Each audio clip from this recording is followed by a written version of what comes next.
6:30. We're going to go. So welcome everybody to the June Stockton Astronomical Society meeting. It's good to have you all here virtually or in person. I'll call the meeting to order.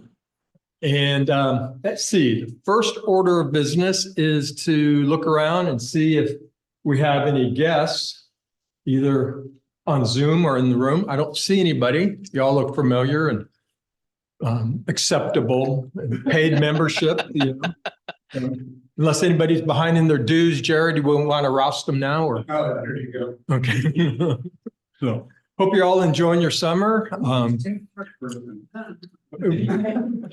We've got a great presentation here by one of our own members, and then we have show and tell, which we normally do in December, and we still will do show and tell in December, but we had this special event in April that you all know about that we wanted to give you all the opportunity to share what you experienced in the solar eclipse in April. So that'll be fun. And then just a few announcements and we'll wrap it up at right about 8 o'clock. So, okay, let me introduce our speaker tonight. You all know Doug Christensen. Doug's been a member of the club, gosh, forever, like over 20 years, I think.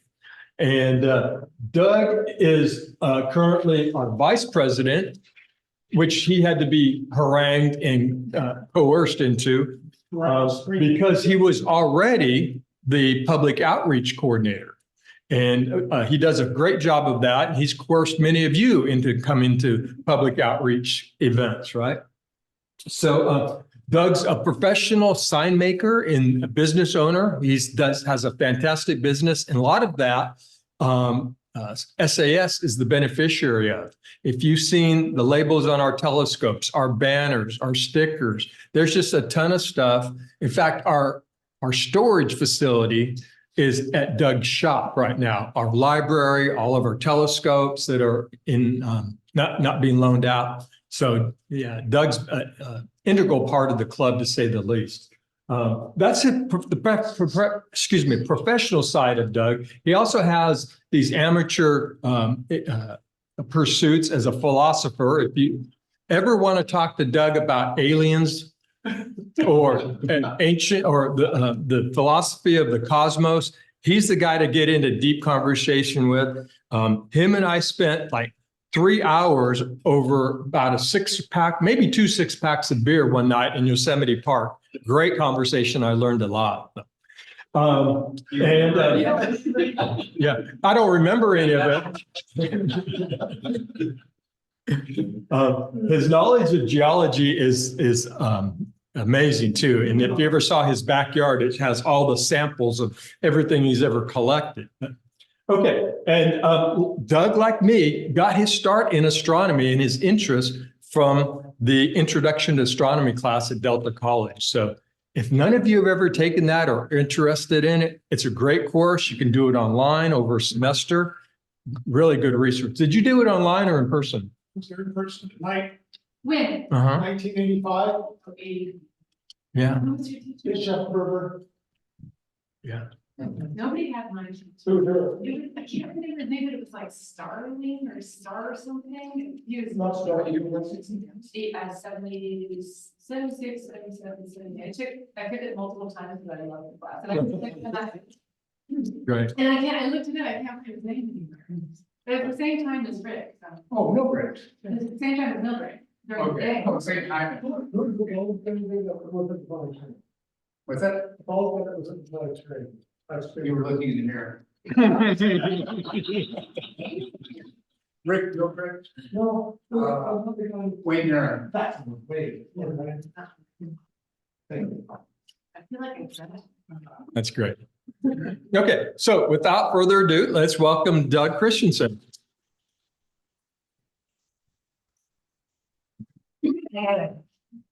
First of all, you guys know that used car salesman that just takes the worst piece of crap and just talks it up like this wonderful thing. This is what Tim did. Oh, with your introduction? With my introduction. All right. Artemis. Artemis was the Greek goddess of the moon and the hunt. The Greek also called the moon Selene, which I'm not sure which one is which. I thought we're talking about the future of spaceflight, not ancient Greek statues. Which are you going with here, Don? I thought you said Artemis. I was going with Artemis, and that's the daughter of Zeus and Leto and the twin sister. So we gotta of go Apollo. backwards before we go forward. Okay. Right? You wanted it on NASA? Do you guys want to say something about NASA? Who? All right. So Artemis was the twin sister of Apollo. All right, let's work this thing. Hit the next slide. That's Artemis, the logo, which I kind of really like. Really crappy visualized. Curve of Earth, the path to the moon. It's a nice logo. Yeah, super good. All right, next slide.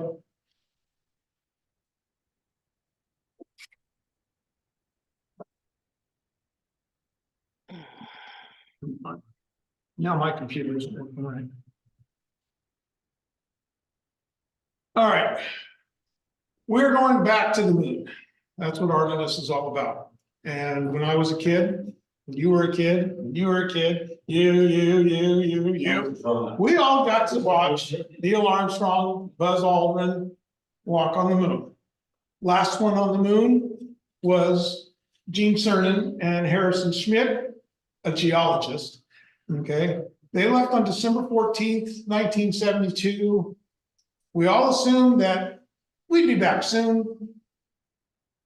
Well, we're getting old and gray now, finally heading back. So their landing site was east of Mare Serenitatis, northeast of the Apollo 11 site. We are heading for a yet to be determined site near the South Pole. And the reason for that is because the South Pole, craters in the South Pole have water in the form of ice, and it has lots and lots and lots of ice water or water ice. Okay. And next. So I thought we were going to Mars. Why are we going to the moon? Jeff, you ready to go to the moon? To the Mars? I'm gonna go to Mars. I'd rather go to the moon than Mars. Jerry, you want to go to Mars, right? No, that's a one-way trip. Anybody want to go to Mars? Sure. Well, you want to go? Okay. Not personally, no. That's because everybody here in the room understands what's involved with the trip. Okay. At its closest point, Mars is a mere 35.4 million miles away. With current rocket technology, that's a 9-month trip by the time you get there. Earth is on the other side of the sun from Mars. So you got to sit and wait for the bus to come back. And then you take the 9-month trip back to Earth. Okay, basically 21 months if we're lucky. 21 months. Okay, so we need a ship that's big enough to carry more than a couple of people, 4, 5, 6 maybe, I don't know. You need all the food and water and oxygen and so forth that those people are going to need to survive on the outbound and come back. You need a rocket or a ship with the fuel to get to and back, unless maybe, you know, I don't know what Arco or Chevron's set up some spots out there. Maybe you can hit maybe there's some Jack in the Boxes, Olive Gardens or something like that. We can, you know, hit on the way. We got to take everything with us. That's a really big ship. Plus the fact that as I was doing more reading, actually something I knew before and doing more reading while I was doing this, humans really don't do well in zero gravity. Scott Kelly spent 360 days at the ISS. He still has some health problems due to it. The group that just went up with the Boeing ship, 4 days, came back. They can already tell that with their DNA, there's been some damage. There's been some problems just spending 4 days in space, not 21 months, okay?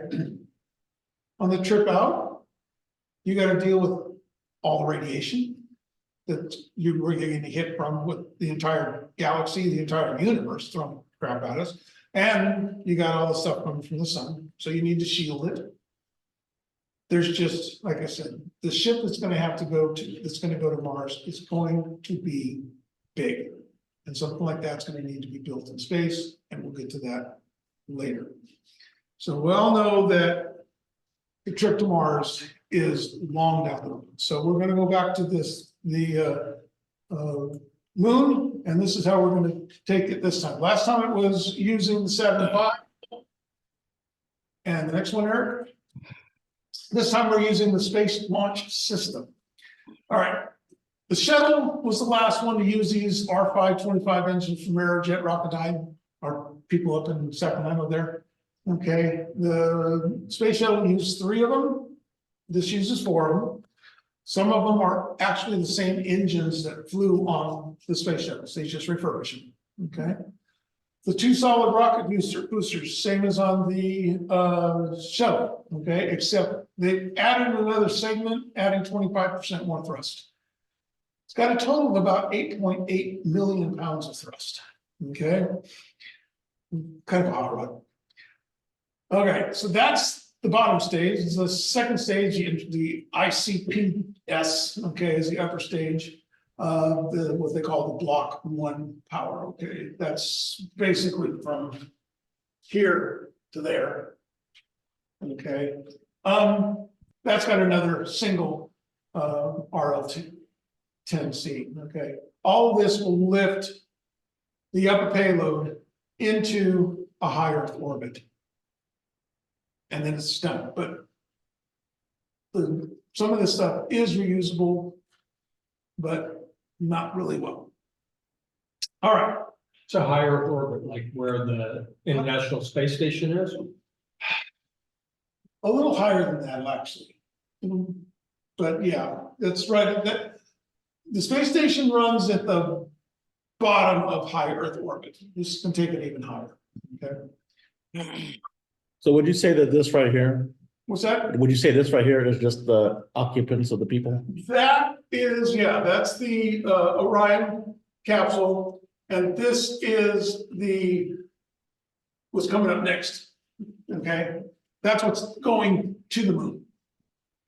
All right, next one. Oh, before you move on, Doug, What's that? before you move on, can you tell us anything about this cryogenic propulsion Can I stage? skip those? That one is. Yeah, that's just the second, that's basically the kind of the second stage. It's a single engine. Okay, so the first one takes us up into what's reachable orbit. Mhm. Okay, that's the bottom part. And then the second one can take us into higher orbit. Is by the name of it, is this a new type of propulsion? No, it's the same old, it's just, they call it cryogenic because it's LOX, liquid hydrogen, liquid oxygen, Okay. same old. Nothing here is new. Nothing is new. This is all 1970s stuff. That's why I say this thing going to Mars, we are actually working on new propulsion systems, pulse xenon, a form of a nuclear engine that has an ion thrust thing. That one actually, I think, has the best promise for actually taking this to Mars, because on that one, you fire it up and you basically, it doesn't give you a whole bunch of thrust, but it keeps going, give you 1 G all halfway to Mars, and then you turn it around and you decelerate at 1 G. And that way your system, your ship actually has 1 G as you're traveling.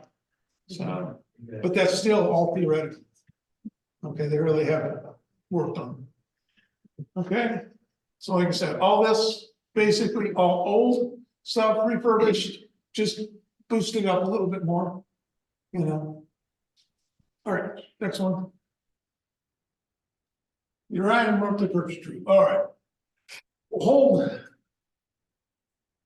Yeah, this one will hold 6, but it's going for 4 right now. And that's the control module or the crew module. That's built by Lockheed Martin. That has been up this entire thing, I should say. Well, next one, we'll talk about that one, but it's all proven technology. And the European service module, that one powered by Rocketdyne, but built by the European Space Agency. As we'll see later, this is really a multi-country effort. I'd almost say a world effort, but obviously there's lots of people that aren't playing. But the German, the French, the British, or most of Europe, Japan is in there, Canada, and the United Arab Emirates of all people are all doing stuff. Yeah, exactly. Yeah. So anyway, that's what's taking the crew to moon orbit. Okay. All right. Next one. So this was Artemis 1, launched November 16th, 2022. You guys might have probably saw parts of that. As you see, took off. All the previous stuff, all worked, went around the moon a couple times. It was unmanned, nobody on there. Came back. Everything worked really well, except there was quite a bit more damage than they were happy with the heat shield when it came back in. I haven't seen anything where it said that, oh, we've got it fixed, no problem this time. I have saw stuff that alluded to, we have got this somewhat under control. So, yeah, it wasn't really reassuring, but it was like, no, we got it. But not that it's done and been tested. I know that Musk with his Falcon Heavy, no, it wasn't Falcon Heavy, it was the Starship went up. That had some problems with heat shield and so forth, but came back intact. Everything worked, but there were obviously problems. And I do like Elon Musk's idea or philosophy of engineering. That's basically break it quick and fix it. Find out where stuff breaks right away. And he's right, for engineering, that's what you gotta do. You gotta break it, because if it goes up and everything works, you're really not sure what the weak link is. As long as something does break, you know you got something to fix a little later. So like I said, everything we talked to before has already been used, already been there, and has all worked. Next one up is actually doing it with a manned crew. All right. Eric. So I'm sorry, just a quick question. What's So, that? just a quick question. So it looks like this took roughly a little over 25 days.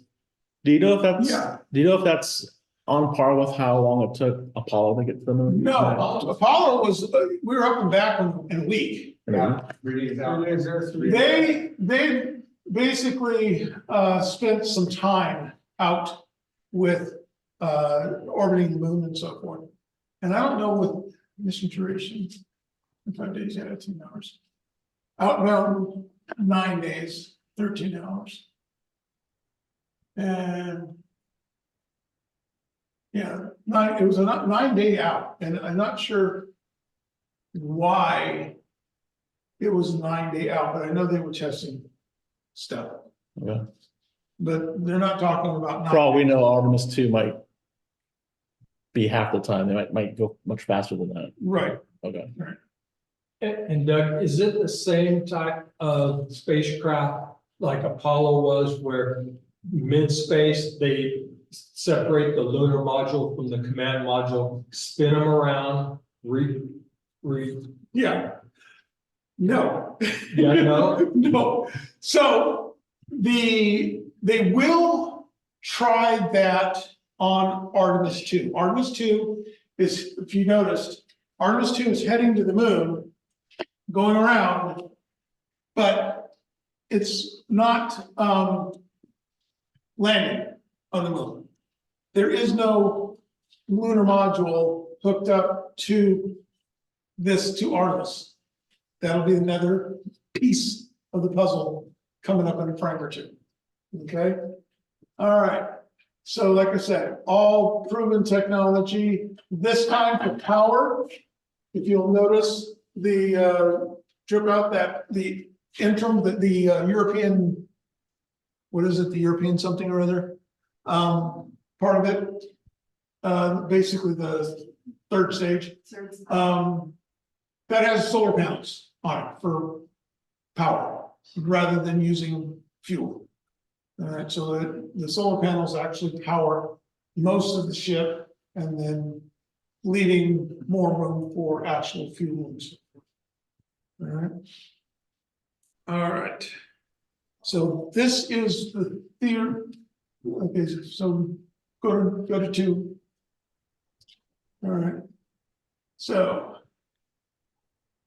this one is scheduled to launch September of 2025. A year and 2 months, like 14 months from now.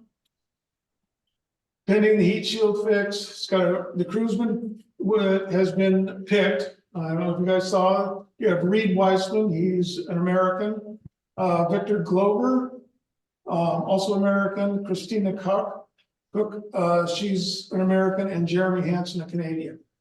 Okay, they will be doing what's basically the Apollo 8 mission.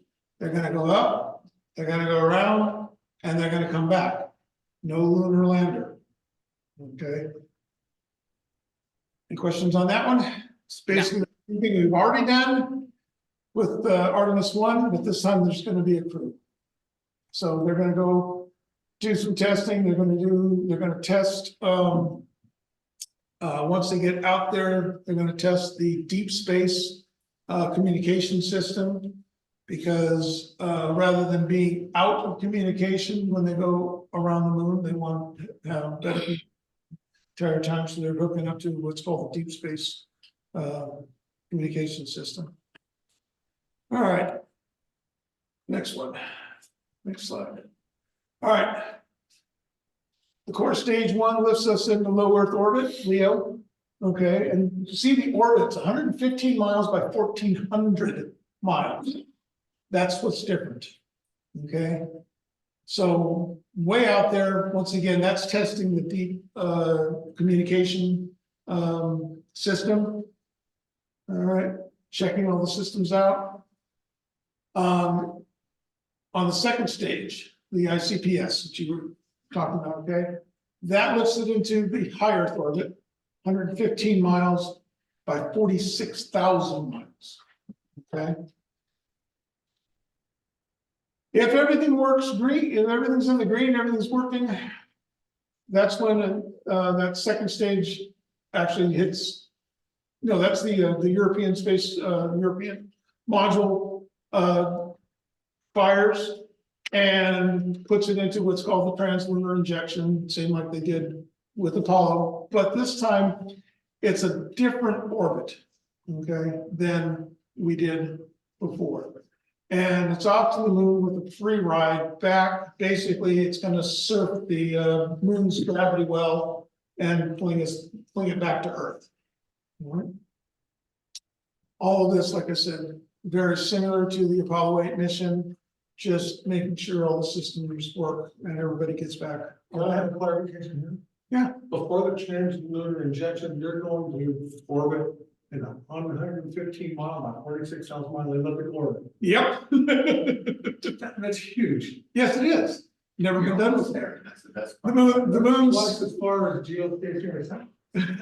I mean, the moon's 250,000 miles away, so it's not all the way, not halfway, even close to halfway to the moon, but it's a big way out there orbiting. But they want, basically, that is part of the reason, or part of to get us into this free ride back thing. Okay, the orbit of that flings us out to the moon. It uses less, it's a gas saving thing.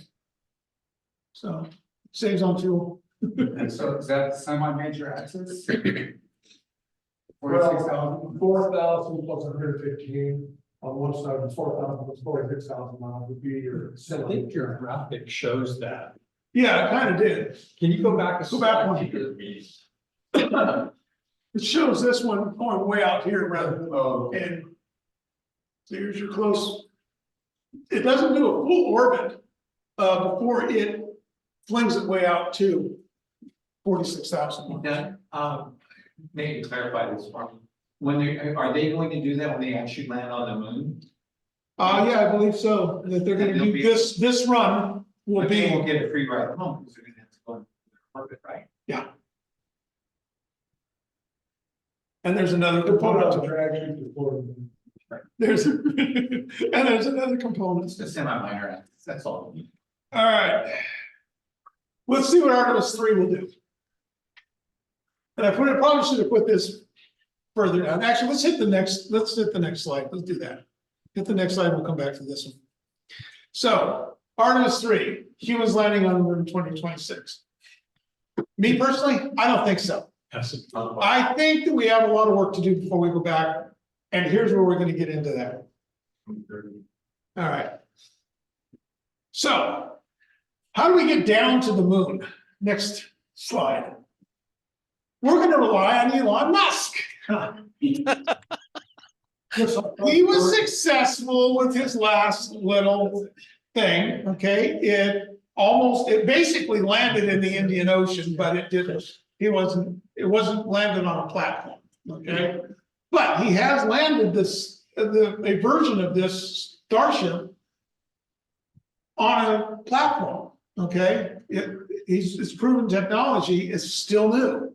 So this is the new thing, okay? No, I saw Bugs Bunny. Down in San Rock. You are right. Actually, I think that was when he met Marvin the Martian, who was gonna blow up Earth because it obscured his view of Venus. I agree. All right, so it's being built by SpaceX, and that means that he has built a bigger version of this. This is the smaller version of the Starship, okay? But he's built a version of this, and it basically has worked. This is going to launch along with several, 2 or 3, I think it's 3 other ships to go into low Earth orbit, and he's going to launch basically tanker trucks up to refuel it, because once it gets up, it's out of gas. So he's got to fill it back up again, and the tanker has to spend a lot of fuel getting up to it. So I'm guessing it's like a half a tank and then a half a tank. So there's at least 2. I think there's actually a third one. Okay, so now it's fueled up. It leaves Earth's orbit and it heads to the moon. Well, where it's going to dock with the first segment of Lunar Gateway. We'll get to that later. So there will be a test run of this before Artemis 3 launches, okay? That will actually land on the moon, come back up to this Lunar Gateway, all right? So Artemis 3 will also end up heading out to this lunar near rectilinear halo orbit. And go back one. Another one. That's what this is right here. That's the orbit that this new space station is going to be parked in. That's sort of get to the South Pole. That's how we're gonna get to the south. But it's close, what I don't understand, and I'd like to find out from NASA, why is and I'll get the orbit on that. later, but it's only like 100 miles from the North Pole. And it's like 30,000 miles from the South Pole. I don't know why we're further from the South Pole. Why didn't we do it the other direction? You'd think you'd want to, but I don't know. There's a reason. I couldn't find it. Fit on the page. Motion to the moon, Huh? motion to the moon and its orbit, maybe. Yeah, I'm sure there's an orbital reason for the furthest part of the orbit to be close. Does it orbit much faster Yeah, around the North Pole than the South Pole? That's true. So they need the time. that's true. So.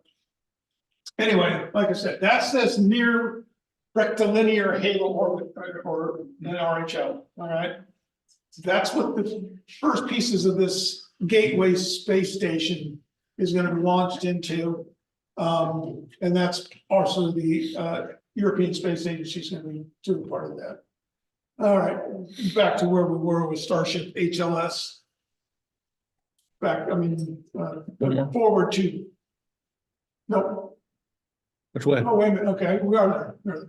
All right, so we're going to, the first segments are gonna, dock of the 2 liter. We'll lock with the first 2 segments of limited gateway. Okay, he's gonna fuel it up, he's gonna put it down on the moon, he's gonna bring it back up and dock it, and if all of that works, Artemis 3 will go.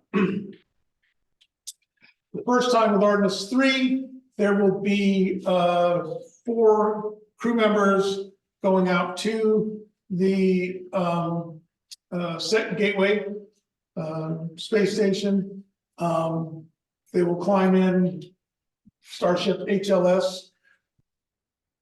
I don't know, Musk will probably charge them, $10 a ride or something. Down to the surface. And then back up. It's a 7-day mission. And then lift off and redock with Orion at the Gateway. Okay. The first couple trips with the HLS will be using the one they're building right now. And then they have a new version that they are working on. Carry more people, more material and so forth. Okay. So that's the theoretical getting down to the moon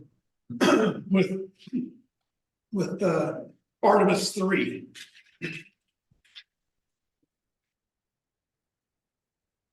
All right. They could check my Gatorade. Yeah, I got water right here. All right, so that's. If all of that works. If the first test run with the HLS goes. Then Artemis 3 launches. Heads out there. Men, women, I don't know, they haven't decided. Head down to the moon, 7 days, back up. Back to Earth. Does this 2 here mean only 2 astronauts? Are transferring? True, only 2 of the 4 will transfer onto Okay. HLS, onto Elon Musk's moon rocket. Really, the only thing now the one thing about Elon Musk, I agree with, is HLS, all the HLSs are designed to be reused. Okay, just keep sending tanker trucks up and filling them up. Now they're filling them with LOX, liquid oxygen, liquid hydrogen. Eventually, was that? Methane. And It's a methane ship. okay, Lots of methane. okay, LOX and methane. All right. That's what it is? Okay. Because I thought that they were talking about. I saw something about recharging it with what's on the moon. Because they can get oxygen and hydrogen. That's right. They can produce methane. Yeah, okay, they can produce methane. All right. So that's the long-term plan is to set something up where they're basically mining either the ice or the regolith. I just saw that all that broken material on the surface of the moon can be heated up. When you're extracting the aluminum, the silicates, the iron, everything else that's sitting there, by heating it up, it releases oxygen. So they'll just pull that stuff, and then they can easily chill it to minus 250 degrees by just putting it in the shade. Another problem that we need to work with. All right. Any other questions on this part? Is there could you comment on how SpaceX was selected for that mission? Because it's an unusual selection process. It's not going. Actually, I didn't see that. Oh, they were the only one that's cheaper. They're the only ones that, Typical. yeah, Well, they were the only one that submitted a proposal. Yeah. 2.4 billion, yeah, which is nothing, right, for the entire ship. yeah. Yeah, Musk has a tendency to do stuff like that. He'll bid low just to see if he can do it and then figure out how to do it better and then charge more for it later. I've done the same thing in my business. I've gone, okay, let's see if we can do it for this much. And next time I'm gonna have to charge this much because it took this many hours. It is a fixed rate. Yeah, it is a fixed price on that. But the contract's only for a few of them. Right. Yeah. So we'll see what happens later. All right, moving right along.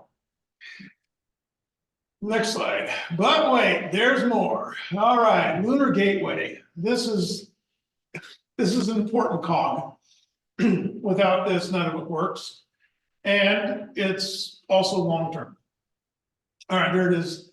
So 930 miles north of the lunar North Pole, and then as far away as 43,000 miles from the south. Okay, with a 7-day orbital period. And by doing that, well, not by doing that, but basically by the way it orbits north to south, it's well easier to get to the South Pole, but it's also there's no communications blackout. You can always get to the Earth. The moon's not in the way of this orbit. So you can always talk to Earth. And the good thing about this also is because later on when we're actually trying to build stuff on the moon and you got people working on the moon, as long as that HLS system works well, when things go bad, they just hop in and back to the Lunar Gateway until something's fixed, and then head back to the moon. So, NRHO, yeah, so Lunar Gateway. Lunar Gateway is being built by, as I said, NASA, the European Space Agency, the Japanese Space Agency, JAXA, the Canadians, the United Arab Emirates, and more people are talking about signing up. Okay, they are adding money. They are building parts of it with their own taxpayer dollar money. When Japan does their part, they're paying for it. We're not paying for it. So it will be. They're forming a new group, the ISECG. NASA just loves all these initials, but it's the International Space Exploration Coordination Group. And this is supposed to oversee all the moving parts and coordinate between all the different space agencies. Okay, there's two segments of the first two segments of Lunar Gateway are being built right now. We have some experience with this stuff. The International Space Station works well. I mean, the problems it has had have all been fixable, and nobody's been killed yet. But there's two segments, the power and propulsion element, and the habitation and logistic outpost are all scheduled to launch on SpaceX's Falcon Heavy November of 2025. That's not that far away. Everything I saw, they might actually be on schedule for this. Which I was looking for problems because I'm assuming it's gonna take longer to do this stuff, but all I saw was they were ready to go, they were ready to go, they were ready to go, so that can change this afternoon, that can change next year. The two modules are designed to house a crew for up to for up to 30 days. And like the International Space Station, more modules will come up. They are actually looking at a crew of about a dozen. And then I did see somebody was talking about possibly 20 people up there working. With this basically white paper from the European Space Agency was talking about possibly 20 people, having 3 and 4 of the HLS moonlanders going at a time, with various other projects, because there's basically a lot to do if we're going to put humans on the moon to stay. There's a lot to do.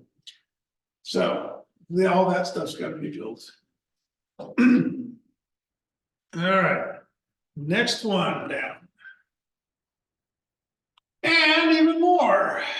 All right, so there's the Viper, Volatiles Investigating Polar Exploration Rover. You always need a rover. Okay. It's being tested here on Earth.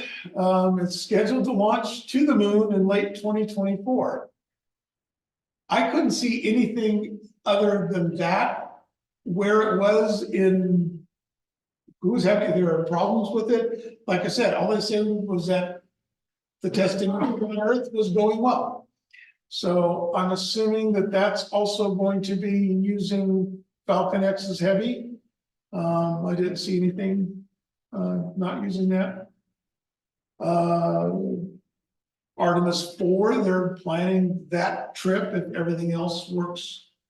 All right, so but we can't just go down, come back, go down, come back.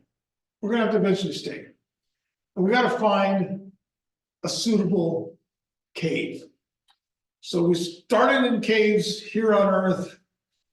We're heading back to the cave. I guess I should go since I consider myself a troglodyte. We have to learn how to grow food on the moon. And from what I read on the regolith, that was one of the things that I kept coming across is people from NASA and other places keep wanting to call the regolith, the broken rock, sand, gravel. I don't know if it's considered clay dust. They want to call it soil. And I am adamantly against calling anything on the moon soil, because soil confers life. Here on Earth, if you don't have life in your soil, you don't have soil, you've got dead dirt. You can't grow shit.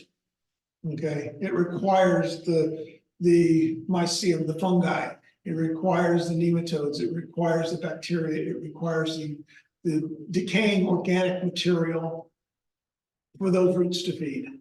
Without that stuff, no, you don't have life. You don't have no soil, no life, and there is no soil on the moon. All there is broken rock.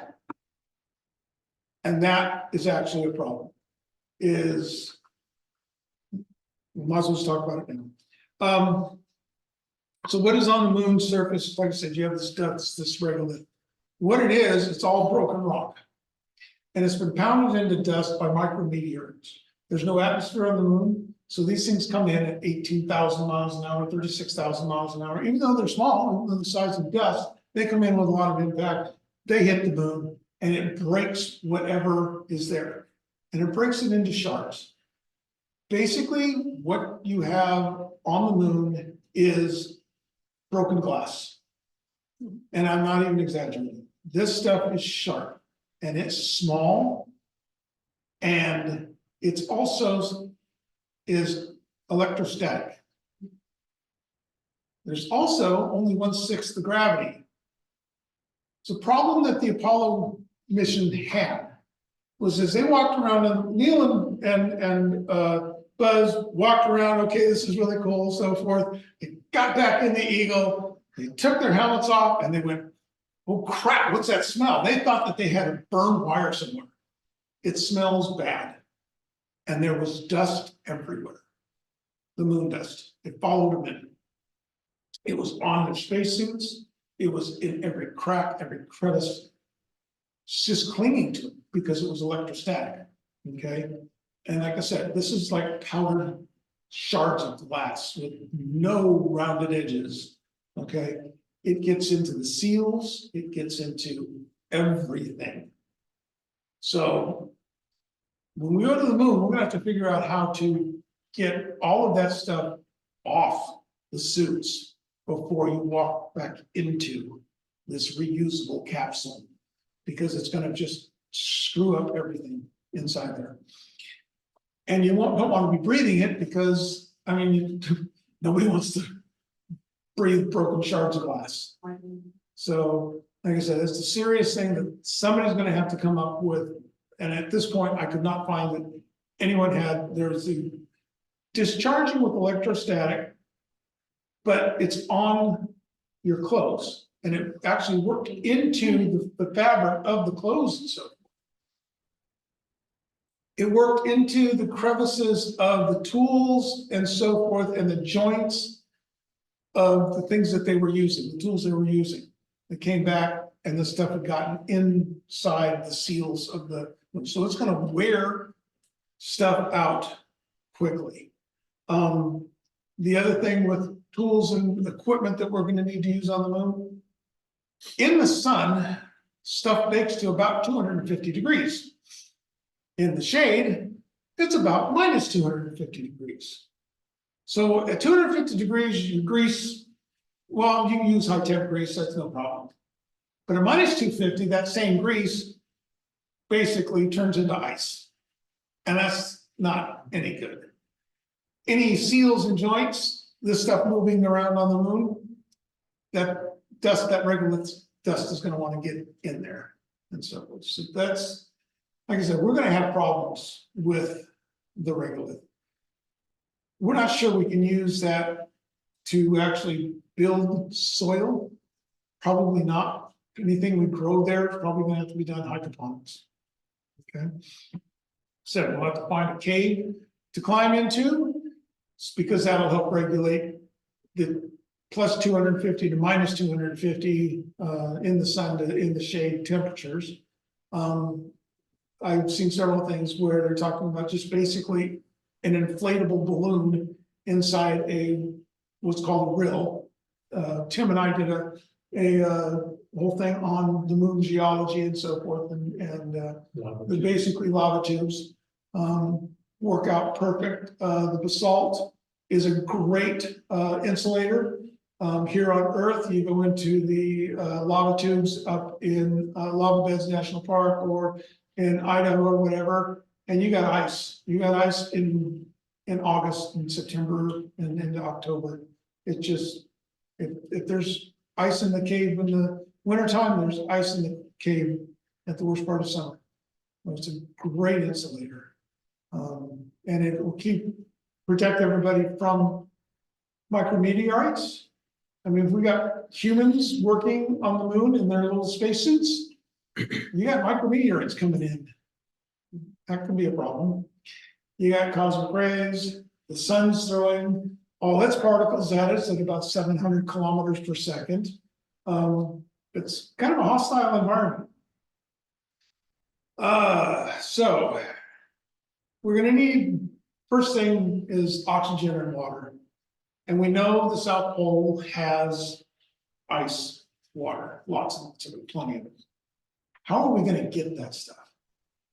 You're gonna send humans tromping out into, climbing down into these craters at the South Pole?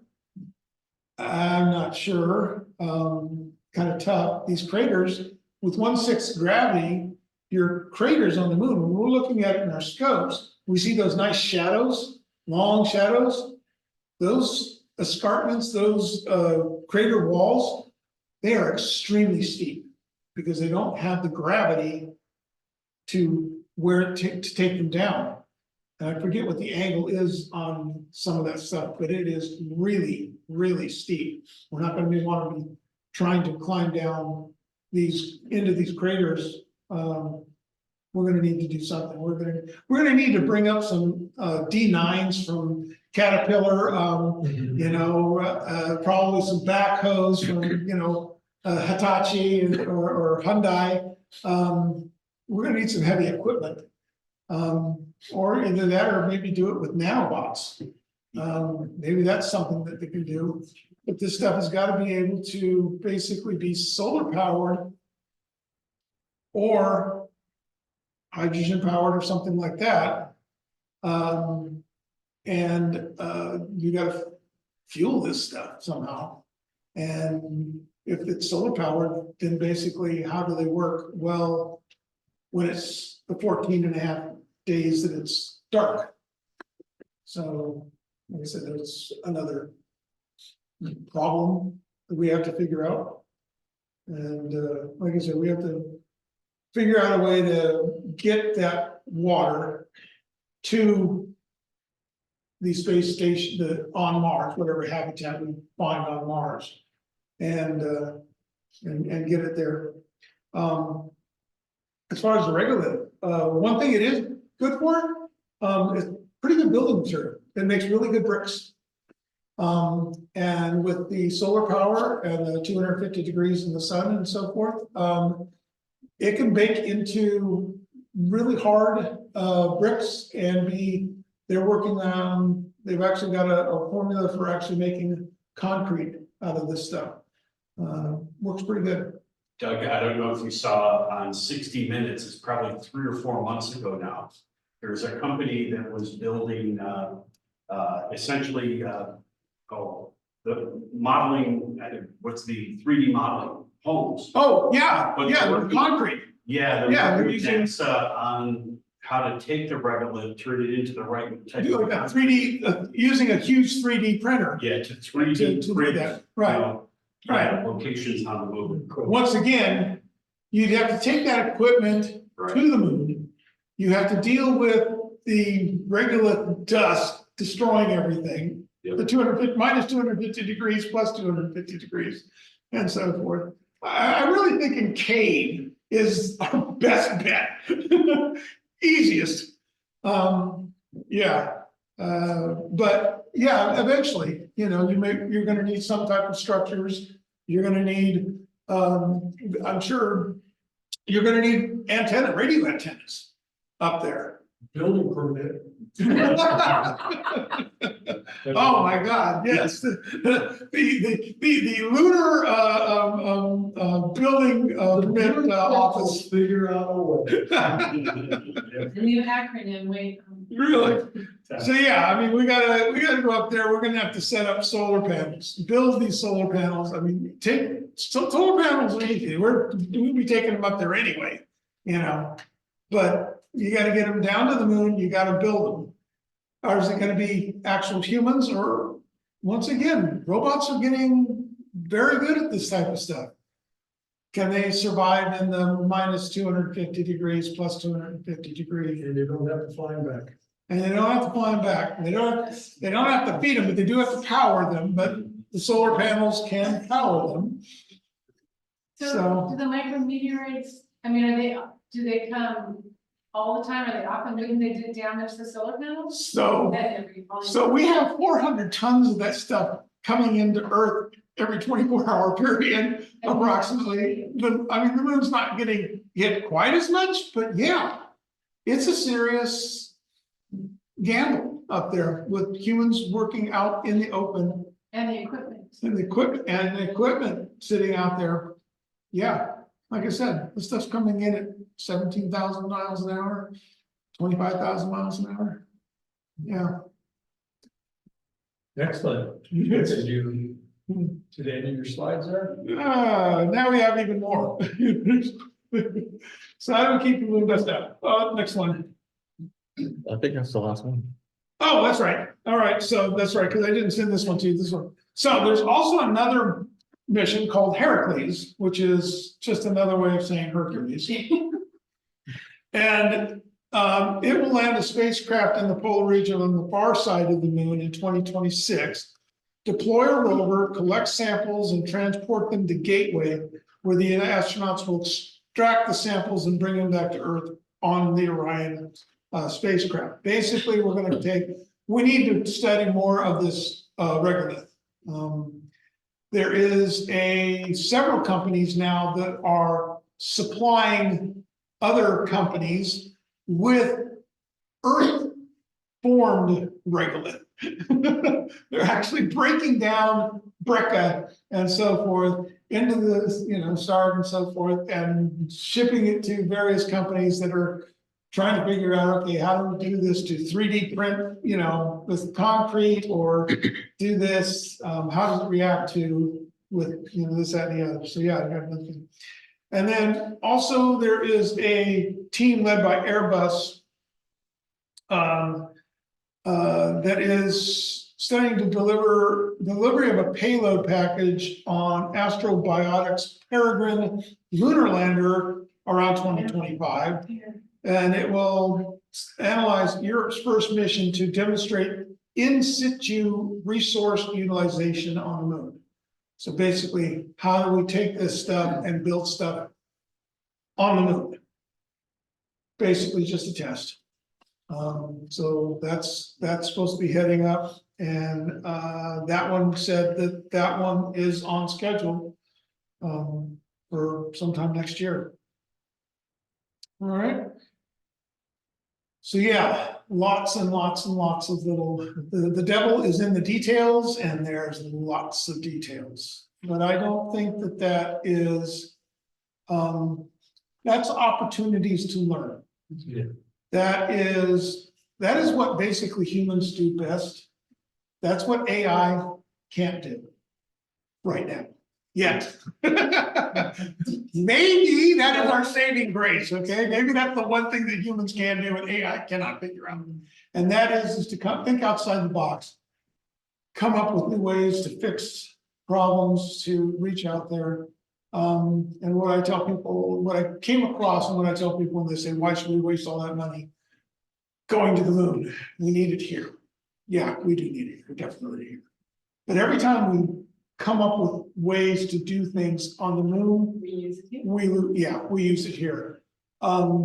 In biology and earth sciences, and ecology, and learning about global warming and everything else like that, and just watching the weather, and what it's doing.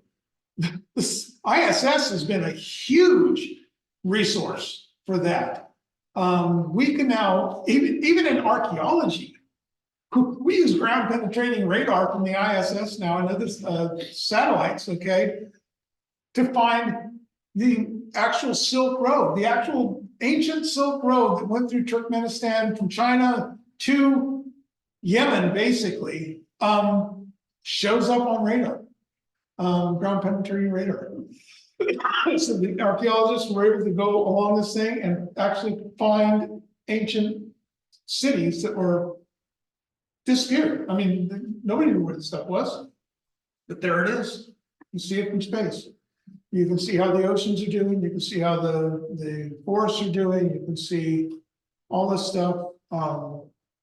Hell, probably soon we're going to be getting our traffic analysis, and you're on as you're in your car, you're going to be able to see what's 10 miles down the road. Oh my God, there was just an accident. This is a backup. Here's your best route, and so forth.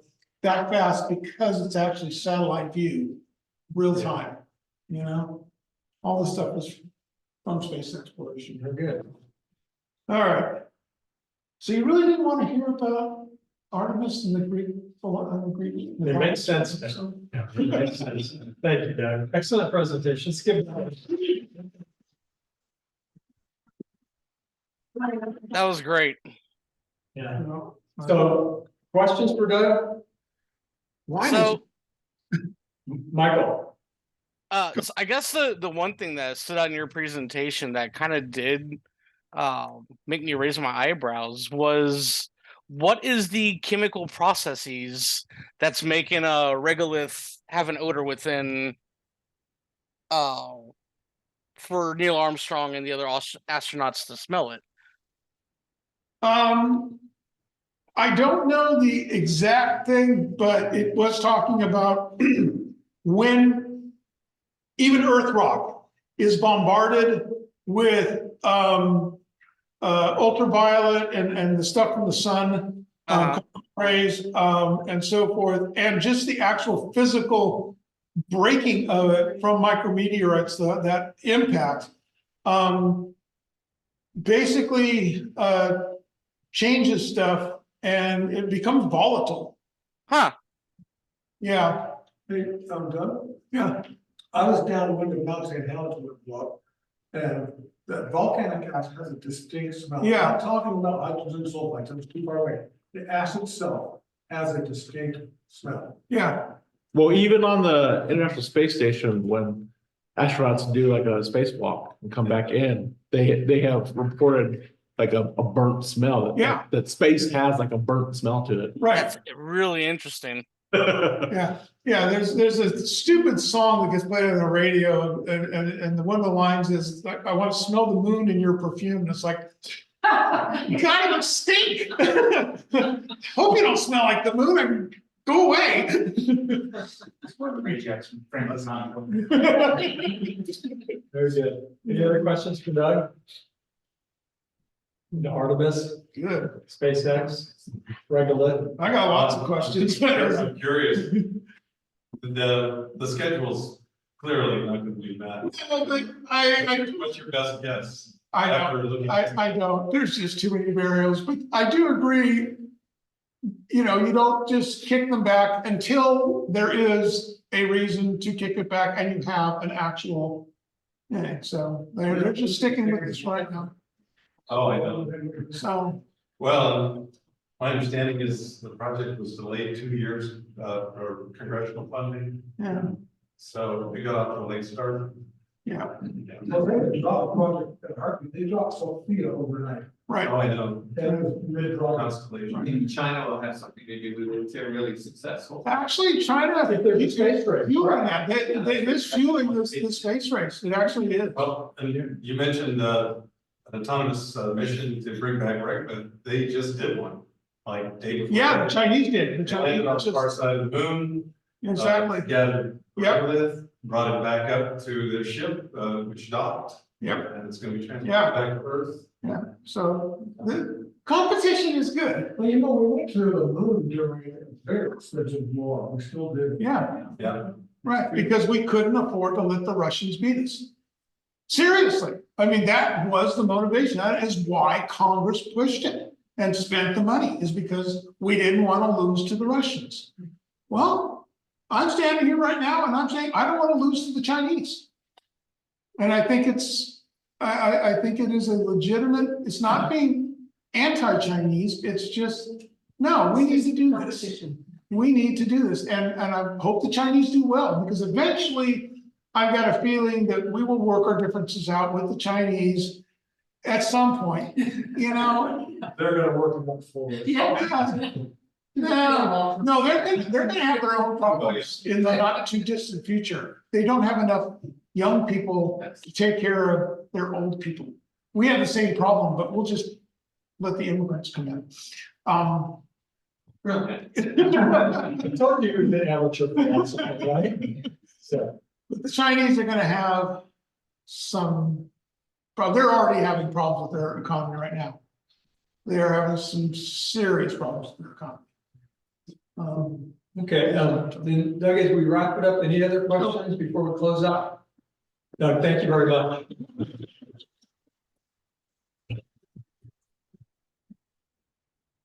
So as promised, our show and tell segment, we go from traveling to the moon to looking at the sun with the moon between us and the sun. And so I'm gonna go first, and then Jeff, you're up, and then Mark, Casey, you have something to share? And then Pat? And then we'll close out with Doug. If we can get all through these in the next half an hour. It'd be great to see everybody and hear everybody's experience, but I'll keep you all moving through these segments, okay? So Eric, if you'll, I'm gonna go first, and you all travel great distances at great expense, and I admire the effort you took. I went to a Mexican restaurant, and this is the eclipse that I saw. Okay, from Stockton, That's pretty good. okay? So, Let me share it. yeah, next time, let me know, and I'll take you to the spot where I saw this eclipse. Bring you right now. Yeah. Did you see it? Yeah, no, I did. What is that? Is that an avocado? What is that? I've got I found this on the internet, I thought it was just helpful. They'll spoof anything now. Okay, so let's go to Jeff's slides and give the floor to Jeff. Jeff, tell us where you guys went and what experience. I mean, you guys have gone couple of weeks, right? I took 4 days hitting national parks on the way over to Texas, and we spent 3 days at a ranch in Texas. Then we spent 5 days hitting national parks on the way back from Texas. And it was a blast. We knew the whole time we were getting clouded out because we were watching the weather. So I just quit fixating on whether I was going to see the eclipse or not, and I ended up having a blast. Okay, next slide. So this is Ray Shearhart. He is the owner of the ranch, and I got on my navigation chart. I found a runway in the middle of nowhere, and it was on the path, and he owned it and was willing to let us come stay and share the eclipse with him. And it turns out that we have become very, very, very good friends. He's 87, is a Gillespie County Sheriff, a Texas Ranger, and he was in the NSA. And he is a tough old guy. Okay, next slide. This is the bunkhouse that we were invited to stay in, and we chose to stay in attendance there. But for many reasons. But this is Glenda's station. So you had the little Astroscan 2000. And this is my astrophysics scope. And on top of it is Jason Key's little 61 millimeter.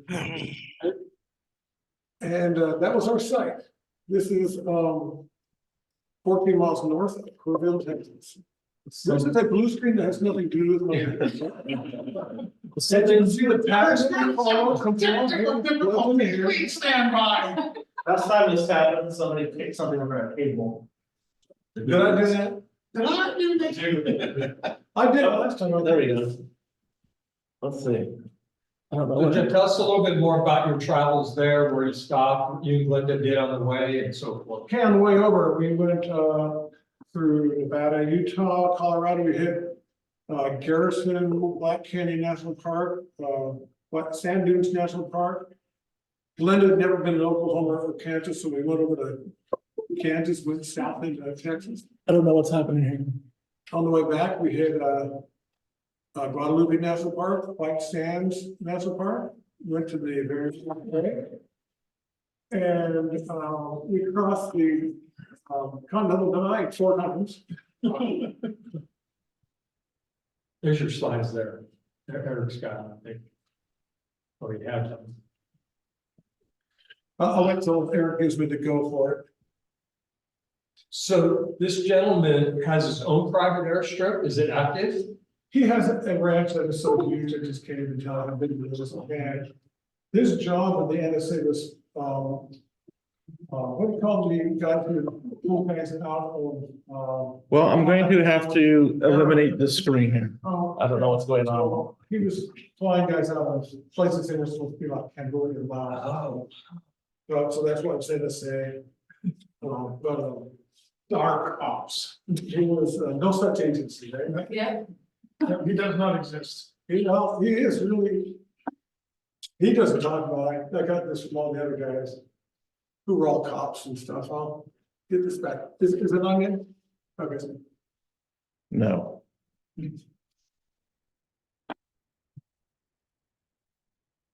I don't know how to do this now. I think.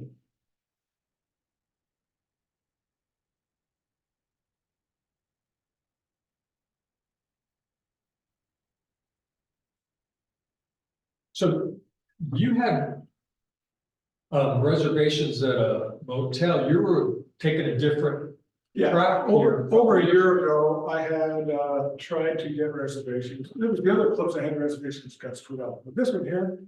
My first attempt was the Motel 6 in Kerrville, Texas. And they wanted 800 a night as a two-night minimum. So I started looking for runways on ranges. And they were so accommodating to me. It was, I mean, when I called them up on the phone, the first thing he said was, "You're not one of those weirdo Californians, are you?" Because he think I'm a right-wing, conservative, gun-hauling Republican. This guy makes me look like Jesse Jackson. As does everybody else. As a matter of fact, that's just Texas in general. Yes. Um, How did you get his phone number? How did you look him up? okay, I'm a pilot, so I got on my airport registry and said, sure, tier chart, runway, phone number, CTAP frequency, all that stuff. I called them up on the phone. Wow. Became friends like that. It was great. That's great. So I talked to him 6 or 7 times before I went over there. We already knew each other. We're pretty well bonded. And we're life friends now for sure. Now you're headed down there and you know the forecast, but you went there anyway. I did. Where the hell else was I gonna go? Besides, this guy was so accommodating. It's not like I'm gonna come up and say, I decided to go somewhere else. So I went there and we had a good time. And we knew we were gonna have a good time. Clouds are clear. We couldn't care less. It's the journey. It's what? It's the journey. Yeah, it is. That's Well, amazing. plus the friends were, they were great people. Well, we can see it here, so. I don't know. In Zoom land, they can see it. And if you all want, help yourself to the refreshments meanwhile. I don't understand what's going on. You know, we'll see.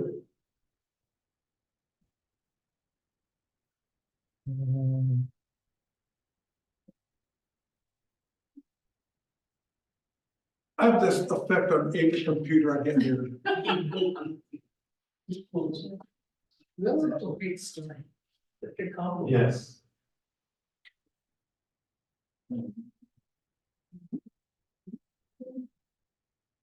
Oh.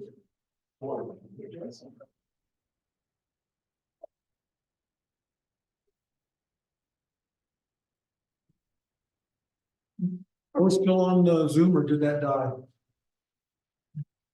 I don't know where the Zoom window even is the issue. It's not on any screen that I have. I remember when I got that one guy who was, what was he? That really weird dude that I lined up for us with the UFOs or something. Oh, yeah. And I was introducing him right in mid-sentence. I got cut off. That was the end of me. Remember that? Yep. You're right. It did, because I understand that was very strange. Yeah. He actually came to a lot of our meetings. Yeah. Or I'll ask for volunteers to take over that job. No one took it. No one stayed in it, so.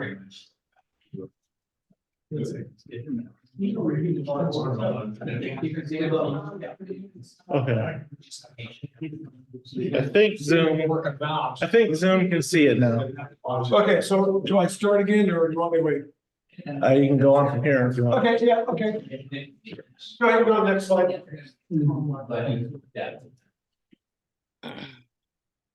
Okay, so that's going to station, and that's my station. And, that's self-explanatory. Next slide. Says a person looking through a telescope. That's me. That's what our slide looked like, 5 minutes before totality cranked down. Yeah. Sorry, it was out of focus, but who cares, right? Okay, next slide. Okay, so in 4.5 minutes, I got somewhere between 60 and 90 seconds of hazy, crappy view. So here's the beginning. You can see there's dense cloud. This is not that the corona is asymmetric, because that's, you know, the cloud keeping away. Yeah, next slide. And there's a couple more variations in exposure times. Next. Okay, so I had Jason come over and help me stack images. Well, when you stack crappy images, you get a crappy picture. So all of these pictures were through a variety of haze situations. So that's one of them. Next. That's the second one. Next. That's the third one. I'm sure we're gonna see better pictures of the eclipse, so we can just move on here. All righty, here we go. This is Ray. That's his Texas Ranger badge. Flips over, he's got his Gillespie County badge, and you might say his NSA. This is Doug, he's an ex-sheriff. That's me. Doug gave me his cowboy hat once, and he's now my best friend for the rest of my life. This is John. He's a general in the Air Force and a San Antonio police officer. This is Chad. He's a San Antonio police officer and a sniper trainer. This is another Ray, but we call him Christopher because he pretends he's Christopher Walken everywhere he goes. And his wife is there. She's an FBI agent. So we spent the whole time shooting at a 400-meter target the whole time with a A bunch of badasses. Badasses is right. I was in heaven. Okay, next. Looks like a martini here. Oh, by the way, they were shit-faced the whole time. I mean, they never stopped drinking. Guns and alcohol. So I never mixed guns and alcohol. I was like, well, these guys know what they're doing. They were shooting better than I was, and they were whacked. Okay, on the way back, we went to Arches, Utah. Second time we've been there, but had to do it again. This is White Sands, and it looks just like snow. This picture's not a good picture of it. Okay, next slide. Very large array again. Very large array. Jeopardy question. What? With the Jeopardy, the very large array was a Jeopardy question. Oh, really? Yeah, the category was. Give me the Jeopardy answer. Yes. So, okay, next slide. And of course, this is the next target here, 6.5 minutes. And it'll be 140 degrees outside that day. What year is that? This is 2027, August in Egypt. What could go wrong with that? That's in the sunshine. It'll be cool for about a minute. You know, I can't. Good job. Who wants to go next? Mark. Mark? So I think Yeah. Mark has a video that he wants to share. That's all we have is a short video. So we had to review, should I, can they hear me or are they? So let me stop sharing. Well, if you use a mic. No, it's me. So we had planned to go to Eagle Pass, Do I need to play the sound with it? preferably. Do you want to talk first, or you want to hear the video? Talk first. Okay, good. So Eagle Pass, we made it to Roswell. We're eating burritos, checking the weather, and the weather's horrible, not gonna work, 100% cloud cover. So we had already paid for our hotel and everything, but we decided to head to the clearest skies we could find, which was Arkansas. This is the day before the eclipse, 2 o'clock in the afternoon. So 750 miles, we hit the road, made it to Oklahoma City, drove in the next day. Not a very good reception in Russellville. They had everything blocked off and you had to pay $100 for a parking spot. Oh. So we drove to a nearby town, which was dead center of the eclipse path, And only about maybe 8 miles further. something like that. Yeah. What was the name of it? Atkins. Atkins, Arkansas, very friendly people, found a great spot, lots of nice people. Had already set up all their telescopes, all I had was a little camera. So this is untracked and just a camera view, but a police officer came by and we thought, oh, he's gonna make us all move. No, he was handing out solar glass. Oh. It's really nice. Well, maybe it's small. He said, Carry your eyes now. so it was really nice. So I'm getting set up and discovered that my SD card, my ring card won't function. It's dead. So I go around and I'm hitting everybody up and I find a young fellow from Minnesota who'd driven down, who had a card, and I was able to swap with some stuff that he needed actually. So it worked out. The skies were blue. It was perfect. And Charlotte has questioned, you know, maybe driving an extra 1,500 miles for 4 minutes. But anyway, yeah, if you can show the movie, and then, yeah, there's audio, and I'm sorry, Jeff, it has some music because I actually produced this for the fans. But yeah, go for it. It's only 3 minutes long. Thank you. It's not Led Zeppelin, right?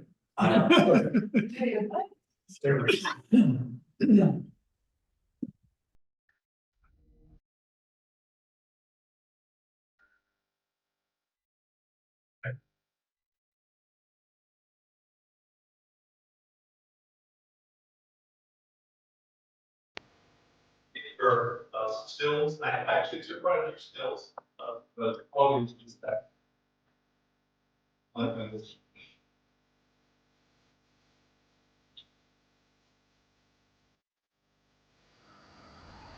my gosh, we're almost there. Do you see Venus? No, where's Look, Venus? it's right there. Oh yeah, I do see it. Yeah, look how dark it is. Oh my gosh, the camera's making it look lighter than it is. It's actually like, There it comes. oh wow. All you can see is one tiny little, like, maybe 10%, 5%. There's the diamond ring.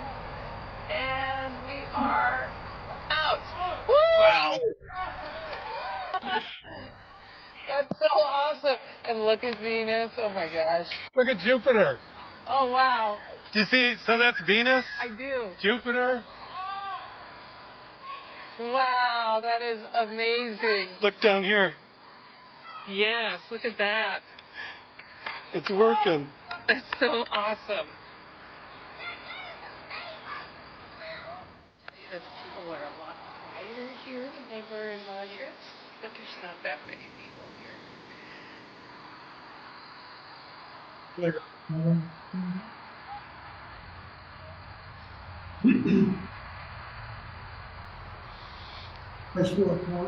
Yes, that's beautiful. So sometimes your crazy husband is right. Yeah. Yeah, that flare on the bottom is so bright. Yeah, it's just amazing. As soon as the sun starts to come out, look away. It's coming right Here's my little You didn't see Mars. There it is. Boom. Did you? That's amazing. That's it. That's just There's our crazy. 4 minutes. Glasses on. Oh my gosh. Woo! Awesome. That was great. I'm glad we did. Mother Nature. I love it.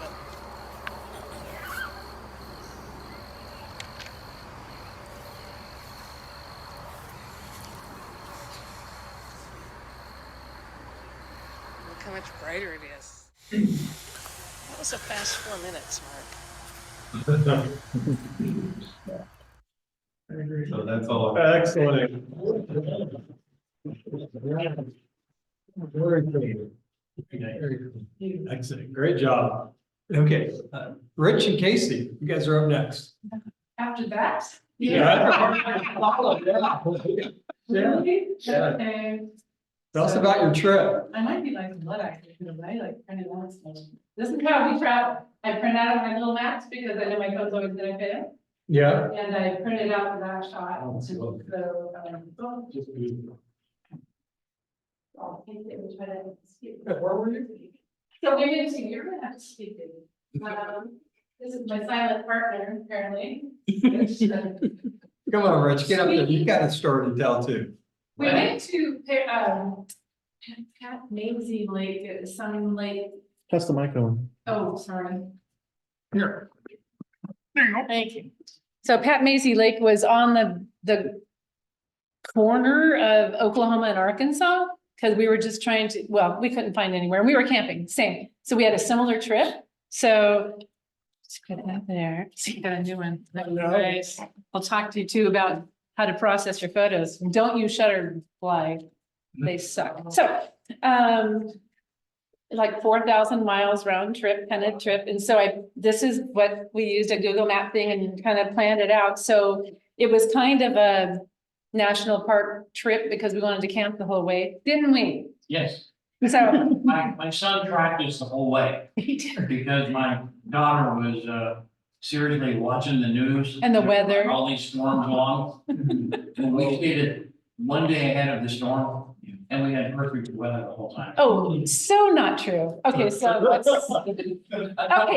So anyway, we camped in Joshua Tree the first night, and then we went to Sedona. That was the first time we stayed in a cabin-ish. We'd never been to Sedona, so we stayed in a cabin for 2 nights and birded. Oh, let me show you this, sorry. So I had this for going there and this for going home, but then I had bird stuff, because we're birders. So then we printed out bird lists to take everywhere we went, again, because when my phone fails, we needed all bird lists. So anyway, that's what we did. So we went to Joshua Tree, Sedona. Who is up? Yeah, what's up? Yeah, where is it? Go ahead. Let's see, flat tire. Let's see, that's all I got. Oh, flat tire. Oh, yeah. So we came out of Sedona at a Flagstaff on our way to Bandelier National Monument and got a flat tire like 40 minutes in the middle of BFD. So, yeah, we had to go back. Some guy we kept thinking he was like from Texas, he was from Arizona, but he was like a guy from Texas. He owned a bunch of property right around where we were. And he gave us some guidance on where to go to get our tire fixed. And it was an amazing experience, actually. It was really nice. So that was our first adventure. And then we made it to Bandelier, which is just out, it's part of Los Alamos. I mean, everybody that went there was kind of Los Alamos-ish. It's very creepy.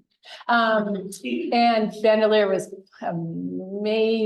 amazing place. And so we were supposed to spend 2 nights there, but the second night, this massive storm came, perfect weather. It was so windy that I was like laying in the tent to stay out of the wind and just like falling over on top of me. And this is about 8 o'clock at night, he says. Sun hadn't set yet, and he said, should we leave now? Because it's supposed to snow tonight. This is the first I've heard it's supposed to snow. It's pretty high up. Bandelier is pretty high. Everywhere we went, it was pretty cold. So we just got in the car and started driving to beat the snow because I didn't want to go down. I didn't want to drive at night. Ended up, of course, we drove all night and ended up spending the night in a rest stop, a couple hours. We stopped at a rest stop in Texas. That was our first part in Texas, and Texas was an amazing state. I'd never been there. It was incredibly beautiful. I couldn't believe it. It wasn't summer yet. Yes, I know. There was a lot of green and we were kind of north-ish, not south anyway, but anyway. There, my slide got home, he said it's 118 in San Antonio, 100% humidity. Oh, yeah, we did not experience that. I mean, we were so lucky that was with the weather. So then we just drove all the way to Pat Mays Lake. I don't know how to sound. It's, they're run, I guess all the parks or those kind of places are run by, what are they called? It's not like Park Service. I forgot what, I'm sorry. Anyway, somebody runs these, lakes. A concession. This right here. Army Corps. The Army Corps runs all of lakes in Texas. And so it was interesting. And so the guy that drove around, those, not security guy, but the certain maintenance guy, he wanted to stop and talk to us because we have like big lenses and we're birding and he wants to know about the birds. And so we talked and then inevitably mentioned the California linkage, like, oh, you're from California, one of those. I go, yeah. And it was, and we totally looked, I was wearing Birkins, it was that we were really California. I mean, we try to hide it usually, but we were in a park where other people were there for them. So anyway, he was really nice. He said how much he hated California and Californians, but we were nice. And so anyway, that was our experience of that. And then we had the eclipse. So then we had the weather, and it was weather. We drove to Paris, Texas, which is like 10 miles away, because somebody said you could get t-shirts there. And so we went there, and Rich got a t-shirt, and the sky was clear when we left our campsite. We came back, it looked like your sky. And we saw that, and we went, okay, it's already started-ish. I mean, it's about to start any minute, just the beginning, like the prequel. And so we thought, well, there's this place right near our campsite that we wanted to go birding. So we birded for an hour during that part, because it was just, cloudy. So then we got back to the campsite, and it had like emptied out. People had decided to drive to Arkansas and to Oklahoma, because we were really close, to try to chase it. And Rich asked if I wanted to do that, and I was pouting. I was like, no, I'm fine. So we just set up our cars, our chairs, our cars, and the telescope, and we never did use the telescope. Spotting scope though, and camera. And the cloud would break like during it, and we would go, oh my God, it's right there. And so then I would try to focus it, because I had my camera on a tripod with a 600mm lens. I was like really frustrated. And he goes, just take it off and hold it like you always do when you're birding. I'm like, it's not gonna work, why? So then I just did it, because there's nothing else to do. And then I found it. I saw it, and it worked. And then I got pictures. So this is what this is. Yeah. Wow. Yeah, because that's the only way I can show it. I wanted to do that little thing. We love the colors. I know this is bad, but we like the clouds. And so it's really beautiful. Yeah. The most of the comments I get on this are these pictures right here, because they like it's all fiery. So when I made the sequence, I wanted to print it really big. You saw it. Yeah. I got it from Shutterfly, and it was bent. It came bent. It was in this ridiculous cardboard. Well, I could see it. I didn't even have to open it. The box was ripped open, and it was like, so I just stuck it on my wall, called them and said, I want another one. They sent me another one for free. Like they deliberately stomped on it and ripped half of it open. And it's still in the plastic. I just called them and I said, give me my money back. So then I stumbled on this Bay photo site in somewhere Bay Area. They're amazing. And if you've never used them, your first order is 25% off. So I ordered the same size, that massive one. And then this for a friend, this is actually a birthday present. And I got 25% off of all of it. So it's totally worth it. So if you want to print anything they have all kinds of stuff, but they like frame, it's incredible. So anyway, that's my story. Oh yeah, and then we went back really fast. Sorry. We went back home and we made it. So. Excellent. The vacation and then. Yeah. Scott, you ready? Oh, sure. I think Pat gets an award for going the furthest though. Wait till you guys hear about this trip. I don't know, because I don't have beautiful pictures, nor did I meet any, secret people. I did my annual pilgrimage to Buffalo, New York to visit my mom. And frankly, to do a little bit of background on that, my mom, mom's 84 years old. For a year and a half ahead of time, I said to her, you got to experience this. So my real goal was to experience with my mother the eclipse. And then prior to the eclipse, there were dental appointments, and I had to renegotiate her cable bill and change out a bunch of equipment. But what really happened was the days leading up to the eclipse, incredible, beautiful skies, perfect. I went with my my camera and my dwarf camera. So I took this with my handheld camera, 135mm lens on it with the filter that I made. And you could see the clouding there, and frankly, I didn't give Eric a whole lot of shots, but the pictures were coming out okay. But what really worked in my favor was the dwarf track the entire time. So I actually took a piece of video that I actually did a burst on the front. I didn't share that, but I took a piece of video that ran through most of the eclipse. But because of the cloud cover, I don't know if you can you run that video? Yeah, we can. Okay. Because of the cloud cover, we completely lost any view. So it had this surreal view of the eclipse.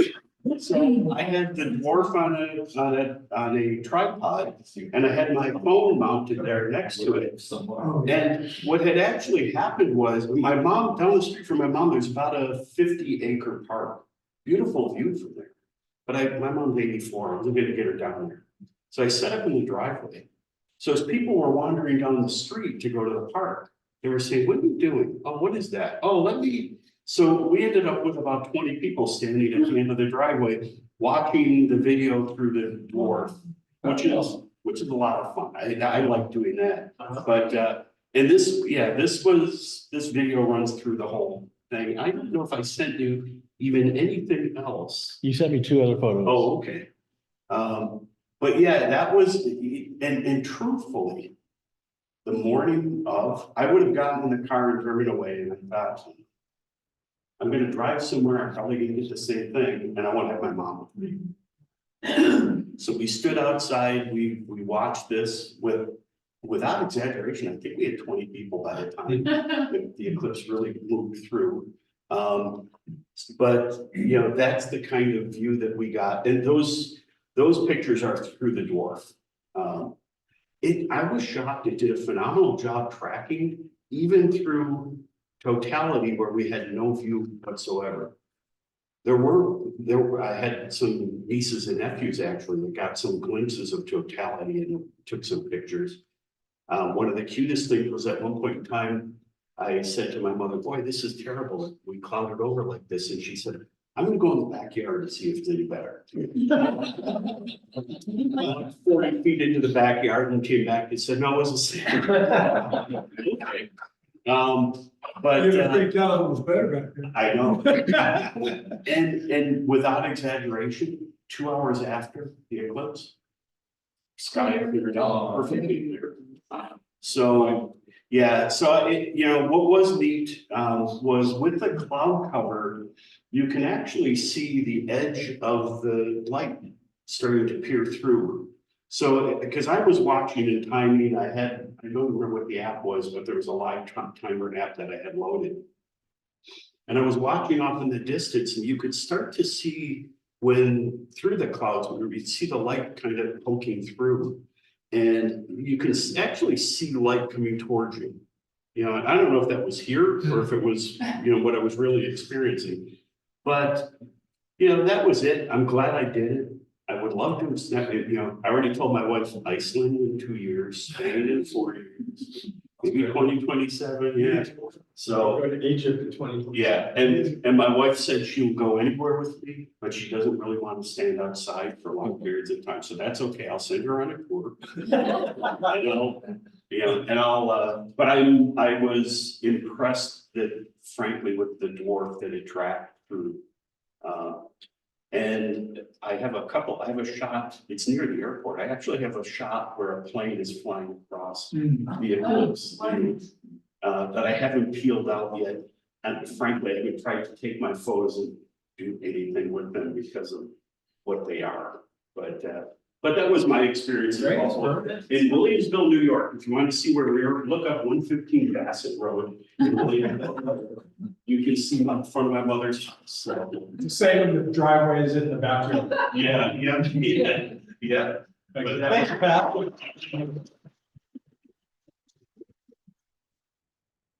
Doug?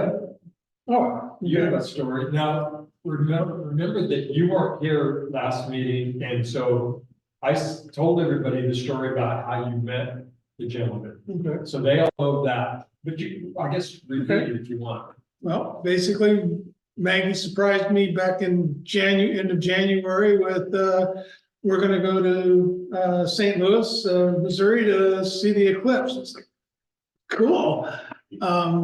So she found a spot in Cape Girardeau, which is southeast of St. Louis.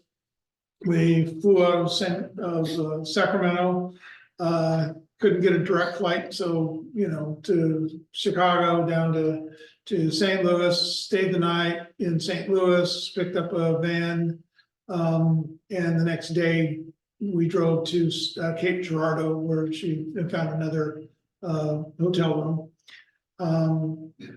I knew on the map that using Eric's fantastic app, and then Google Earth, that Cape Girardeau was in totality, but it wasn't the theoretical center line. And me being me, I decided I wanted to see if I could head to center line. There's supposed to be there was a big party basically near the river in Cape Girardeau.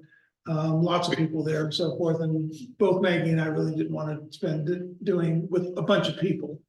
So I found a little town called Jackson that was one exit north of Cape Girardeau. And Centerline ran through Jackson, and using Google Earth and that theoretical line, there was a little side road. It's a main highway, so to speak, basically just Main Street through town. And I knew that probably wasn't a good place to just park. So there was this little side road that paralleled it.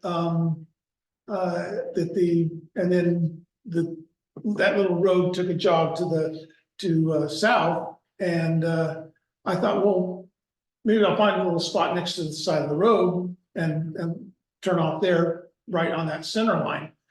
And while I was looking on Google Earth, I noticed that there was a dance studio, had this big parking lot off that little side road. It was maybe 300-400 yards from theoretical center line. Oh, okay, that's a plan B. Got in, we drove to Jackson, pulled off on a little side road, found it no problem. And first thing I see is a little weathered old sign saying no parking or stopping on the road because there's no shoulder. It's off, not an embankment, but basically, yeah, it's just nowhere to stop. So we turned into that parking lot, and me being me, I was there 2 hours early because I wanted to make sure that there was no traffic or anything else like that and get set up. But so we sat there, read my sky and telescope, got the camera out, took some shots, played with it a little bit, got everything ready, and about an hour or so before another truck pulls into the parking lot. I figured it might be the owner of the dance studio or something, but no, it was just a guy from Minnesota that brought his grandson down and just happened to stop here. He just saw it on the side of the road, but figured to pull in here. So okay, fine.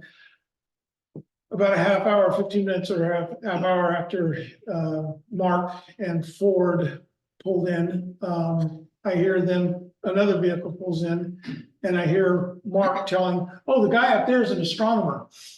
Oh, okay. So I met Previn and Eric. Previn was from Copenhagen. Eric actually both of them grew up in Copenhagen, and both of them spoke perfect English.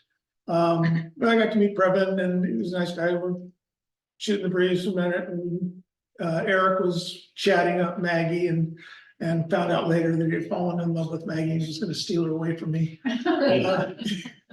But anyway, Eric comes over and goes, did he tell you who he is?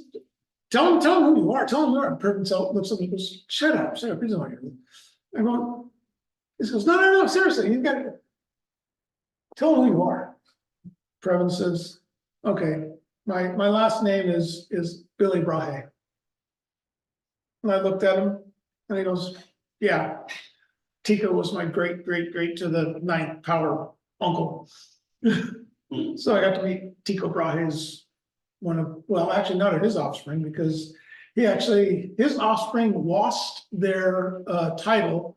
Tico actually got thrown out of Denmark because he had a nasty disposition, and the king that took over after the one that was nice to Tico basically threw him out. But Previn was really a nice guy. We had a great time with the Eclipse with Previn and Eric, and emailed him back and forth a couple of times. he just sent me an email a couple of days ago. You promised me the pictures. And I haven't processed them yet, and that's why I don't have pictures to show yet. I'll figure it out. I'll figure out that damn camera. But you have clear skies. We had a very, very thin cirrus clouds, and that was about it. I did not, we noticed the wind pick up a little bit, as it started. When closer to totality, or at totality, I mean, I can see Venus and Jupiter easy. For the life of me, I could not see Saturn, I could not see Mars, and I could not see Mercury. Naked eye. It's just, we're not there. And actually, I was looking in binoculars too, so that was kind of weird, but yeah. I took my new used camera with me, and I took my 70 by 2, my 15 by 70 binos with me, with both of them with the filters on it. Because I was not gonna hand my telescope to the baggage handlers at the airport. So yeah, it was a great trip. And Maggie was even, she did it because she figured, okay, well, it's an experience and Doug really wants to go and so forth. And afterwards, she's looked at me and she went, that was amazing. She said, actually, she'd been reading a lot about the eclipse because, well, she just reads. She's an English professor, so, but anyway, and she was relating to me that the eclipse scared the hell out of primitive people. This is not politically correct, but I'm going to say it. Primitive civilizations that didn't understand the science of what was going on. The eclipse just scared the hell out of them. Was the sun going to come back? Was this it? Because the sun is the light giver. And it is in every culture. They understand that that's the giver of light. Maggie said, when it got close to totality, she said, I could feel this primal fear of, is it coming back? And she said, and all of a sudden what was written and so forth, that was, this theoretical or this scholarly, information and so forth became gut real to her. She said it was most of an amazing thing that she experienced. She was very, very glad she did this. All right. Excellent. And I'll get the photos processed at some point. I will. Tim, can I add that we both had binoculars, we had our scope, our birding scope, and we had the telescope that we borrowed from you, Fielder from Yale scan. Doug is the one that's built all the scopes. Very good, very I good. do have a question for Doug. Did something back? I think so. Not in St. Louis. It's down there. Where are Exits. you? Great stories, you guys. Great. Recently, works great grandson, similar way, at a fencing class in San Antonio. All right. Okay, I got a few announcements. So kind of our normal slate of activities, monthly activities. This Saturday is astronomy in the park out at Oak Grove Park. May I interrupt for a minute to tell a related story? This is Neil here. Hi, Neil. Yeah, sure, Neil, go ahead. Go ahead, Neil. What happened? Did we lose Neil? We don't hear you, Neil.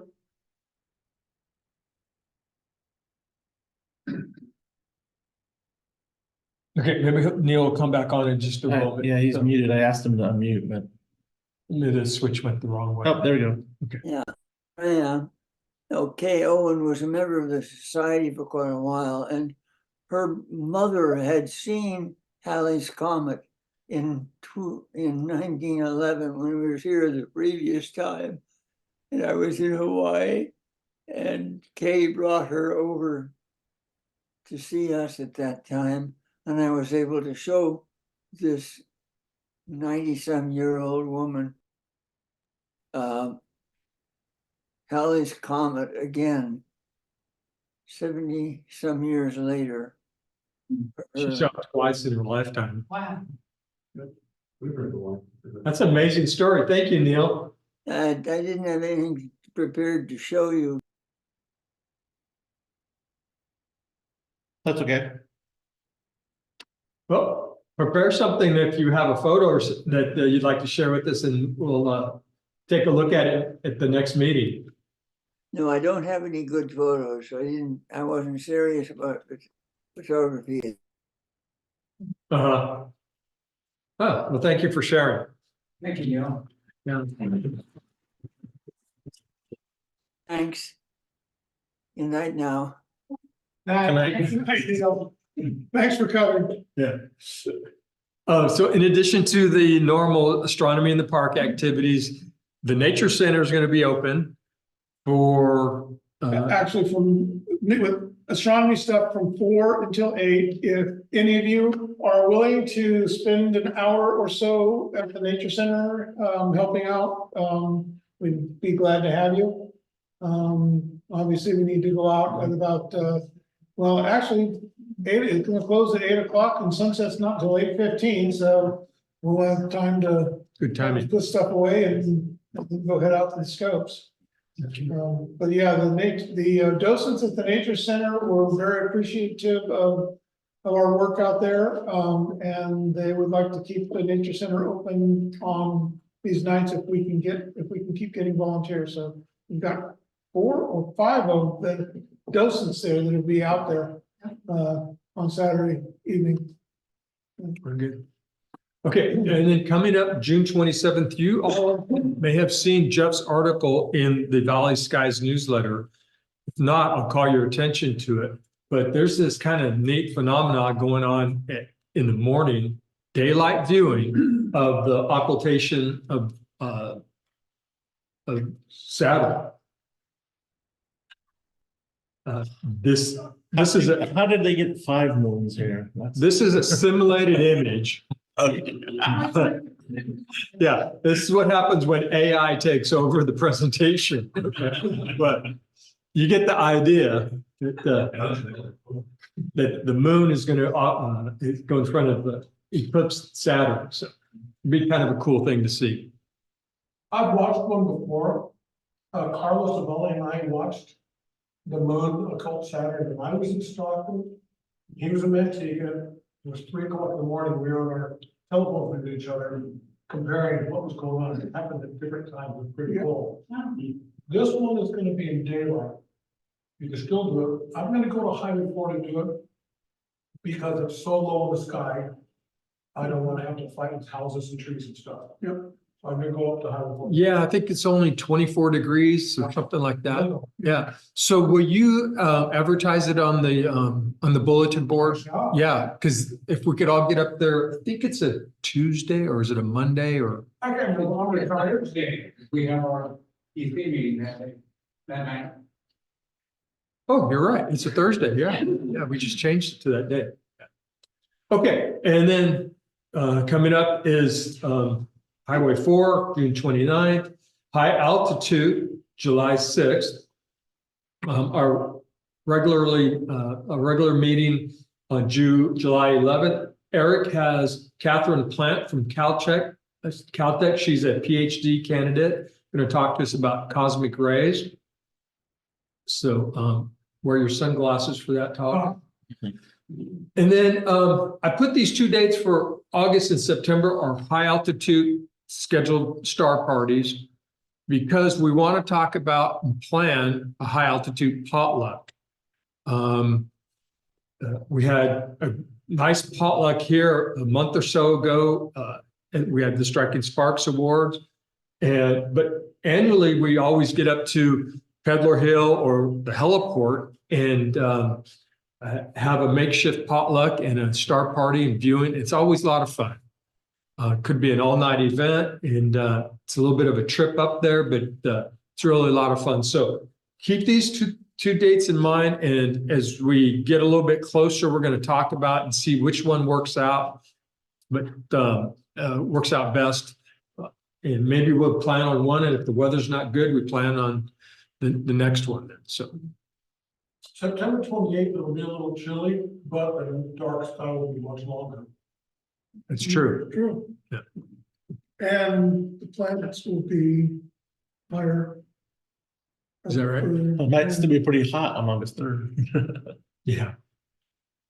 No. Okay, so the other thing I want to talk to you about is you've seen this slide before.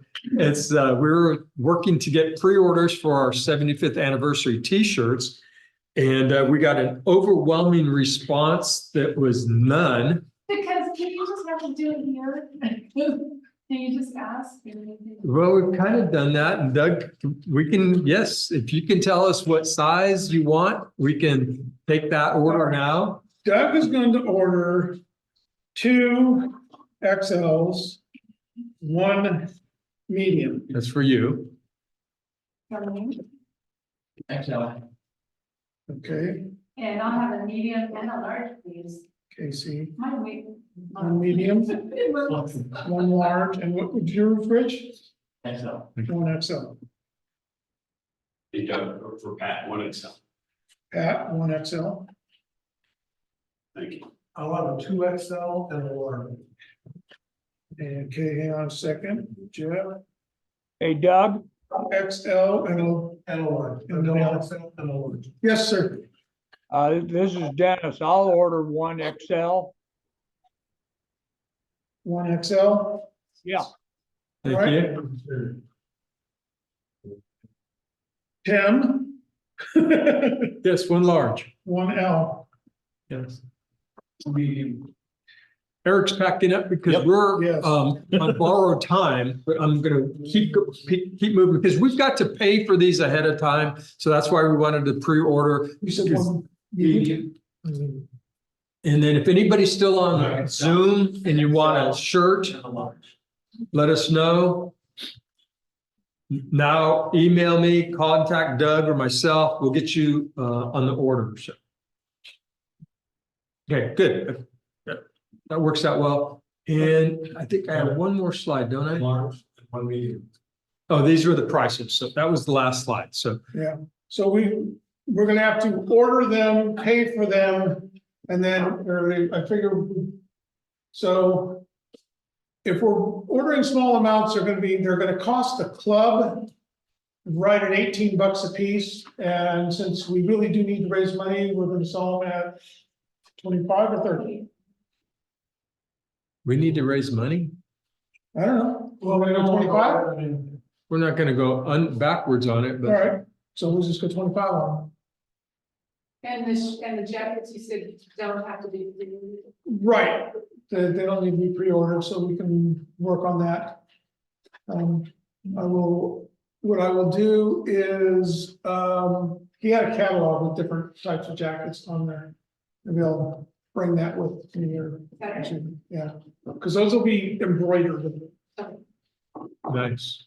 Maybe we'll even get our name embroidered on, something like that too. Any other business or comments or anything you guys would like to bring up? Okay, not hearing any, I'll join the meeting. Thank you all. Eric, great job. Thank you very much. Thank you. Talk to you. I don't know whose that is.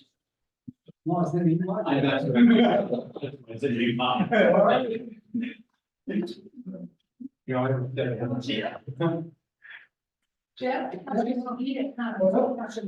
You're all right. We're very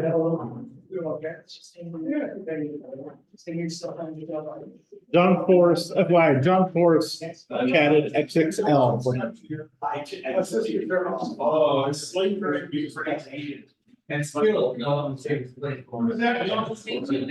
Forrest. Yeah, it's good. Yeah.